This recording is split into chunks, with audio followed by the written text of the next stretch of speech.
Petite interrogation surprise, petit quiz. Aurez-vous la bonne réponse? Savez-vous quel est le plus grand tableau du musée du Louvre en taille? Non, c'est pas la Sainte Seine, qui n'est pas au musée du Louvre. Les Noces de Cana, très bien. De qui? Véronèse, très bien. De quelle ville? Venise, oh là là, incroyable. Les Noces de Cana de Véronèse est un chef-d'œuvre que nous avons au Louvre, et nous devons d'ailleurs à la bienveillance de Napoléon qui se servait dans tous les pays qu'il conquérait. Et nous avons prétexté pour ne pas rendre cette œuvre que précisément si on la rendait, vu sa taille, on l'abîmerait. Vous voyez comment les Français sont généreux et veillent sur les chefs-d'œuvre internationaux. En tout cas, nous avons le plaisir et nous avons surtout la grâce de pouvoir contempler une œuvre qui, d'abord, est une grande œuvre artistique, mais qui en plus, comme c'était souvent le cas à l'époque, a une profonde signification spirituelle. Aucun détail n'est laissé au hasard. En particulier, cette chose qui surprend toujours lorsqu'on la voit, c'est qu'au centre du tableau, à la place, comme un point de fuite en perspective, à la place occupée normalement par les époux, eh bien précisément les époux ne figurent pas à cet endroit, ils sont relégués un peu sur le côté, mais à la place réservée à la personne principale, eh bien c'est le Christ qui figure, accompagné de sa mère, Marie. Et d'ailleurs, il se situe à un point très précis puisqu'il est la jonction entre la terre et le ciel. Véronèse veut dire quelque chose de très profond. Il dit que dans la personne de Jésus, ce sont les véritables noces qui se réalisent. Les noces entre le ciel et la terre. Les noces qui sont espérées depuis le début de la tradition juive, depuis le début de l'espérance d'Israël. Vous l'avez entendu dans la première lecture, Jérusalem devrait être le lieu de la célébration de ces noces, un festin, le festin des noces de celui qui manifeste l'alliance entre Dieu et l'humanité. Vous savez, quand on a dit cela, on a dit quelque chose d'immense. Et parfois on dit des bêtises. Vous entendez par exemple que toutes les religions se valent, que toutes mettent en contact Dieu avec l'humanité de quelque manière que ce soit. Il n'y a rien de plus faux en réalité. Vous savez, entre l'islam et le christianisme, il y a un monde, parce que l'islam n'a jamais parlé d'une alliance entre Dieu et l'humanité. Et là, ça n'est pas polémique ce que je vous dis, c'est simplement factuel, et il s'agit d'une religion qui a sa grandeur, mais ça n'est pas une religion de l'alliance. C'est une religion par laquelle l'homme reconnaît simplement qu'il est créature devant le Créateur, et donc il reconnaît la grandeur de Dieu, et il se met à genoux, il s'aplatit devant Dieu. Mais jamais un musulman ne vous dira qu'il est fils de Dieu. Jamais un musulman ne vous dira qu'il y a une alliance nuptiale entre Dieu et sa créature. Ça, c'est le propre de la tradition judéo-chrétienne qui est une religion de l'alliance. Ne dites pas non plus que le bouddhisme est une sorte de christianisme athée. Il n'y a rien de plus faux. Le bouddhisme ne parle pas d'une relation d'alliance entre Dieu et la créature et l'homme, puisque précisément il n'y a pas de Dieu, il n'y a pas d'homme, il n'y a qu'un grand tout dans lequel l'homme doit se diluer.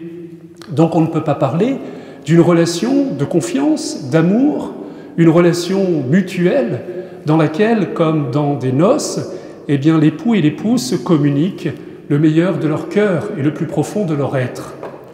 L'inouï de la religion chrétienne, c'est que nous proclamons que est célébré par Dieu le Père les noces entre son Fils, le Fils de Dieu, et l'humanité présente à travers l'Église et à travers chacun d'entre nous.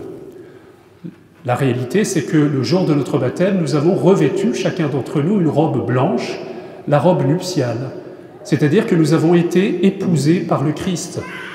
Qu'est-ce que fait l'époux dans une célébration de noces?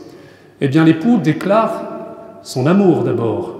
Mais plus que cela, il s'engage à se donner. Hier, il y a eu une célébration de mariage dans le cœur de cette église. L'époux a dit « Je me donne à toi et je te reçois pour t'aimer fidèlement tous les jours de ma vie ». Et à cette parole, il va joindre le geste, c'est-à-dire le don de tout son être, et surtout une fidélité, un don de son corps, de son âme, de son cœur, de son esprit, de tout son être au quotidien. Et l'épouse est celle qui accueille ce don et qui se donne à son tour. Voilà ce qu'est la religion chrétienne. C'est une religion pas d'abord de l'adoration, pas d'abord de la célébration de la grandeur de Dieu, ce qui est vrai. C'est une religion de l'alliance. Dieu veut entrer en alliance avec chacun d'entre nous. C'est-à-dire qu'il veut que nous nous considérions pour ce que nous sommes, c'est-à-dire les invités à un repas de noces. Et les invités à un repas de noces dans lequel nous sommes nous-mêmes épousés. C'est-à-dire que nous sommes nous-mêmes les bénéficiaires de ce don infini de celui que saint Jean n'hésite pas à appeler l'époux. Si vous regardez le début de l'évangile de saint Jean, il y a effectivement beaucoup de titres qui sont donnés à Jésus. On l'appelle le Christ, le Fils de Dieu, le Seigneur, le Rabbi, c'est-à-dire le Maître. Tout cela est vrai. Mais il y a un titre qui est employé parfois plus mystérieusement et qui dit peut-être quelque chose de plus profond. Il est dit, c'est Jean-Baptiste, Jean le Baptiste, qui dira « C'est lui l'époux qui était promis à Israël. C'est lui l'époux que vous désirez. C'est lui l'époux qui seul pourra combler votre désir de communion intime avec le ciel, avec Dieu. Lui seul, comme un époux, peut toucher votre cœur. Les prophètes, tous les hommes, les sages, ne peuvent que toucher vos oreilles, toucher votre intelligence, vous interpeller, mais lui seul peut toucher le plus profond de votre cœur. Alors à cette lumière, vous comprenez la sévérité de Jésus. Nous sommes tous invités au festin des noces de l'agneau. Que faites-vous ce soir? Est-ce que vous êtes venus simplement remplir une obligation ou alors venir à une célébration commune qui va réchauffer un peu votre cœur ou un meeting politique ou je ne sais pas quoi? Non, vous êtes venus à beaucoup plus grand. Vous êtes venus parce que vous êtes invités au festin des noces de l'agneau. Dans quelques instants, je vais vous présenter l'époux. Voici l'agneau de Dieu qui enlève les péchés du monde. Et vous répondrez, et je dirais bienheureux, les invités au festin des noces de l'agneau. Vous êtes les invités au festin des noces de l'agneau. Nous célébrons un mariage, et ce mariage est la plus grande communion à laquelle l'homme n'ait jamais osé aspirer, d'ailleurs, par lui-même, mais qui est donnée par Dieu, la plus grande communion qui puisse se réaliser sur cette terre. Voilà la profondeur du mystère chrétien. Et la vérité, c'est que très souvent, nous sommes des chrétiens qui n'avons pas la robe de noces, parce que nous ne sommes pas conscients de la grandeur du mystère qui se célèbre. Nous ne sommes pas conscients, vous savez, nous sommes un peu comme des époux qui ne vivent pas les noces, c'est-à-dire qui ne communient pas l'un avec l'autre, qui vivent comme des colocataires ou comme des étrangers, ou qui vivent un petit modus operandi pour ne pas se détester, pour se supporter, mais qui n'aspirent pas véritablement à la communion profonde, c'est-à-dire les noces. Les noces, ça va au-delà du mariage. Le mariage, c'est une célébration juridique. Mais les noces, ce sont deux cœurs unis, deux vies données. Eh bien, les noces, c'est la vie du Christ que nous recevons au plus intime de nous-mêmes et nous l'accueillons dans l'action de grâce, dans la joie et dans la communion. Alors, chers amis, c'est intéressant et c'est important que nous prenions conscience de ce que nous vivons véritablement et de la dignité qui est la nôtre. Deux leçons peut-être de cette parabole. La première, c'est que nous devons revêtir la robe nuptiale, la robe des invités, sinon nous serons rejetés dehors, c'est-à-dire à la place où nous sommes restés. Nous sommes restés. Là où il y a des pleurs et des grincements de dents, c'est là où nous nous excluons nous-mêmes de la communion que nous offre Jésus. Nous vivons à l'extérieur, nous vivons dans un formalisme ou une indifférence, alors que le Seigneur, comme un époux épris de sa bien-aimée, nous attend à l'intime de notre cœur. C'est la première leçon pour notre vie à nous. Et la deuxième, c'est que nous ne pouvons pas garder cette invitation pour nous seuls.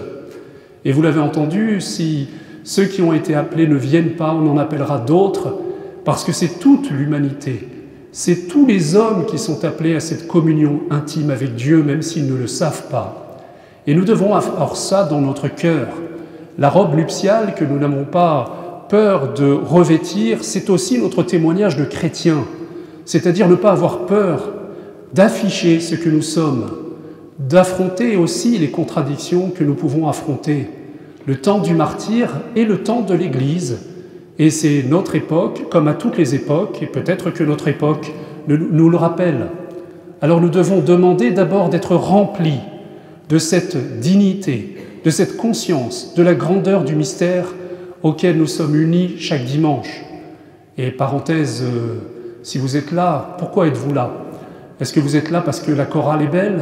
Est-ce que vous êtes là parce que peut-être que vous aimez tel détail de la liturgie ou autre? Mais la réalité, c'est que même quand vous êtes dans une messe où il n'y a personne, au fin fond d'un pays, et que vous ne comprenez pas ce qui se dit, c'est le même mystère qui se célèbre. C'est les mêmes noces mystiques entre le ciel et la terre, dans laquelle le plus intime du cœur de Dieu se donne au plus intime de votre cœur. Et ne vous y trompez pas. Ne soyons pas simplement des consommateurs d'événementiel, et nous allons juste là où ça nous touche un peu plus, mais nous n'entrons pas dans la profondeur du mystère des noces de l'agneau. C'est un mystère, donc c'est infiniment plus profond, plus grand, plus beau que même ce que nous en percevons. Et deuxième leçon de cette parole peut-être, par pitié, ne gardons pas ce mystère pour nous, ne le gardons pas jalousement.